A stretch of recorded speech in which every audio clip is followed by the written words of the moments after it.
Harvard University appears to be already having problems with their latest interim president after it was revealed that he's paid millions of dollars while serving on the boards of several drug companies. Wow, what a deal this guy has, right? So he's making a salary as a professor at Harvard in a department where he's overseeing research, right? So Eli Lilly or whatever company calls him and says, hey, I hear you're working on some patents, right? I hear you're working on some things at Harvard that maybe we can get in and buy. Well, he has his Vertex and Exelixis. Those are the two companies he's looking out for. But he's on the board, and he's paid $2.7 million to sit on the board. You know the problems. We've talked about the problems, what absolutely. It means in typical lawsuit. Go ahead and pick it up. Yeah, what people have to understand why this is so bad is because these universities, especially Harvard, the most prestigious college in the country, that title of being a Harvard graduate carries a ton of weight across the planet. So what these drug companies do, or chemical companies, whoever it is, they go to these prestigious universities, they look at what they're doing, and they do one of two things. One, as you pointed out, they say, hey, you've got a lot of really good cancer research here. You're developing things that might fight off cancer. We want to buy this. So could you sell this to us? So they use it as their R&D department without having to pay for it. And the second thing is the most important. They then, when problems arise with that cancer drug or whatever it is, they say, hey, listen, we've got this paper we wrote that actually says if you do it this way, everything's fine. No problems with the drug. It's your drug. Could you, just sign your name right here on the paper. We're good to go. We got to send it to the FDA. Yeah, I don't want people to miss what you just said. The company writes the clinical data, okay? They have these folks signing off on the clinical data. They didn't even write the article, but it appears in all these big journals. Their name on it, Harvard, Yale, Princeton, and I'm always across the table from them. This is what I kind of specialize in, is cross-examining these cats. And if you look at their history, they're making so much money. They will say anything for $1 million, anything.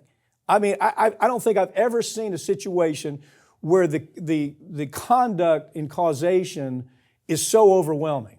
The corporate type has caused clear harm to the consumer, and the clinical data shows it. The memos, the data, all the papers, all the transactions in the company show that that's the case. But these cats, they show up at a deposition and say, oh, no. We can't know that Yaz is really killing women through a whole host of problems. Or we can't be sure that Johnson & Johnson's baby powder is causing cervical cancer. And we need more information. That's all they want them to do, is come to trial, go to deposition and say, we need more information. That is exactly what they're paid to do. And they're nothing but whores. They are whores for the pharmaceutical industry. And this guy opened that. But I think the bigger story, Harvard's right now, I think in a bad way. I really do believe this thing with Professor Gay, I just have not gotten my arms around it. Here's the history that at least is being reported. 10 documents, clear plagiarism that the board took no action on. Now that's before it really started heating up. This board of out-of-touch millionaire screwballs living in their own elite bubble. They're so totally out of touch with realities of every day. They say, okay, that's okay. That's okay, Ms. President. We're going to support you in that. Any other student would have been kicked out of the university immediately. Their career would have been over. Here it gets worse than that. 50 documents after the 10. Another 50 documents show up. And it's the silliest thing. I don't know if you've seen it. It's entire pages, Farron. She is taking entire pages out of somebody else's work. Some other scientist who's done the research, and she's putting it to her use. And now this is called racial animus. Animus, really? This is racial animus? I've seen so many articles from websites that I respect that have talked about this, the right started a culture war here, and it's like, okay, listen, if that's even what the cause of it was, does it matter when they find horrible things? Guess what, folks? People on the left can also be horrible, and we can call them out, and that doesn't make us any less of a leftist to say, listen, what this person did was bad. As you pointed out, any student at that university is going to be expelled on the spot, and they're never going to get another their college. career could be over. Their don't life you? could be over. Their life could be over. But here we've got a professor who it started early on, man. Yeah. Her entire career, she's plagiarizing, and this idiot bunch of board members are said, you really need to look at this, because what you've done is you've created this open season to plagiarize. What's going to happen when the next student comes up and says, yeah, this is a paragraph I plagiarized? They're gone, man. They're gone. There's no way that you can bring legitimacy to the process anymore. I think this kills. There's so many things about that, and then they keep her on. They're paying her $900,000 to continue being a professor. What the hell? And I mean, to call this racial animus is absurd. Had it been a Hispanic, had it been an Asian, had it been anybody else, oh my God, you've been gone. But this is not racial animus. This is just common sense. We shouldn't have the president of a university at Harvard saying it's okay to plagiarize, and I've done it 50 times, and I've built my career around it. How have we gotten there? That's what I wonder. More and more states are joining a major lawsuit to hold the makers of insulin liable for price gouging. American consumers for decades have been putting up with that price gouging. These lawsuits could force the companies to pay up big time. Full disclosure, this is my lawsuit. This is our lawsuit. We originated this. But talk about it. Why don't you talk about it? PBMs and that type of thing. Yeah, well, what we have right now is we have state attorneys general that are joining in to this lawsuit. So entire states, Oklahoma just announced a couple days ago, they're the most recent state joining in on this. Mm-hmm. Because what's been found is that, again, for decades and decades, the drug companies, along with the PBMs, the pharmaceutical benefit managers at the health insurance companies. Take a minute and explain that just a tad. Just give me a little 10,000 foot, because people don't know what a PBM is. Yeah, we did a big segment on it a couple weeks ago. The PBM is the person that works at the health insurance company that says what drugs we will cover, how much of each drug we cover. And usually they're tied at the hip, not just with the company they work for, but with the drug companies themselves. Right. They negotiate these prices like, hey, we'll cover 50% of it, you get the rest, I get some, the insurance company gets a little bit. It's all kickbacks. Yeah, it is. They want to call it rebates. It's kickbacks. Right. It's pure kickbacks. You do this for me, and we're going to pay you money that's kickback money. And so what they do is the competitors out there, if you're a drug company, you want the PBM to endorse, have a formulary to endorse your product, right? Yeah. And so the PBMs make money by scaring the hell out of all the competitors. If you don't give us these kickbacks, then you may not be on the list.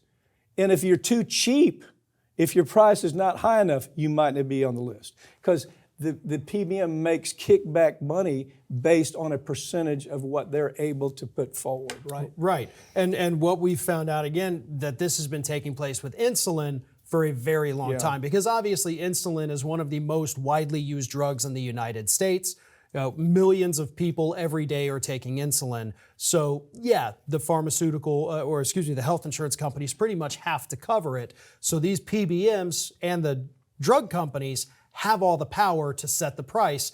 And over the last 20 years, we have seen over a 1,000% increase, 1,000%, in spite of the fact nothing's changed with the drug. The cost to produce it has gotten lower, but we're getting screwed hundreds, or possibly thousands of dollars a month. And so what Eli Lilly says, oh, well, this is R&D. There hasn't been R&D. This drug's been around 100 years.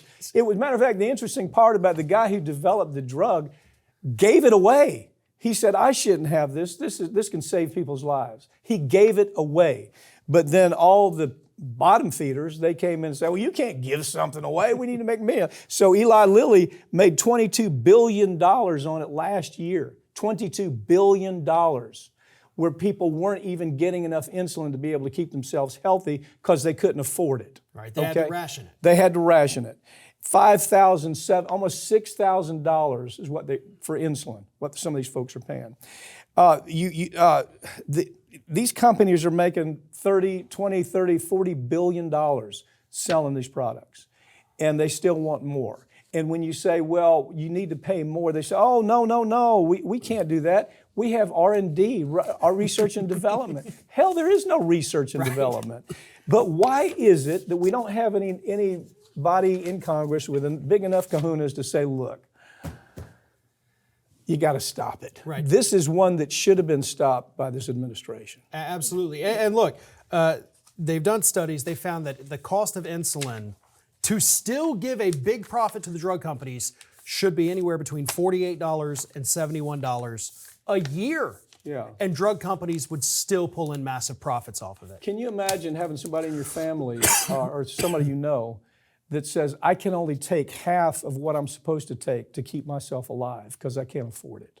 Yeah. You know, now there's special programs, but when you look at, and I remember them coming out after like a week after we filed this lawsuit, they came out with this big PR deal.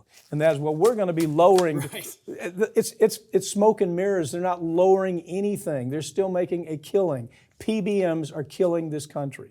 And the companies like Eli Lilly, they're right in there with them. And nothing seems to be able to change that, is it? Nope, not as far as we've seen. These lawsuits are probably the best hope to do that. Well, I'm hoping it is. You know, we've done a lot of good things with cases like this. Farron, thanks for joining me, okay? Thank you. That's all for this week, but all these segments are going to be posted right here on this channel in the coming weeks, so make sure you've subscribed. I'm Mike Papantonio, and this has been America's Lawyer, where every week we tell you stories that corporate media simply won't tell you. It's not tough. Advertisers don't let them tell the story. They threaten the company of pulling advertising dollars if they tell stories about companies like pharmaceutical companies or weapons industry. The other part is that their attachment to their party, Republican or Democrat, is so deep that they can't be objective anymore. They can't tell other parts of the story. But you know what? We don't have that problem here. We're going to tell it just as we see it. Hopefully we'll see you next time.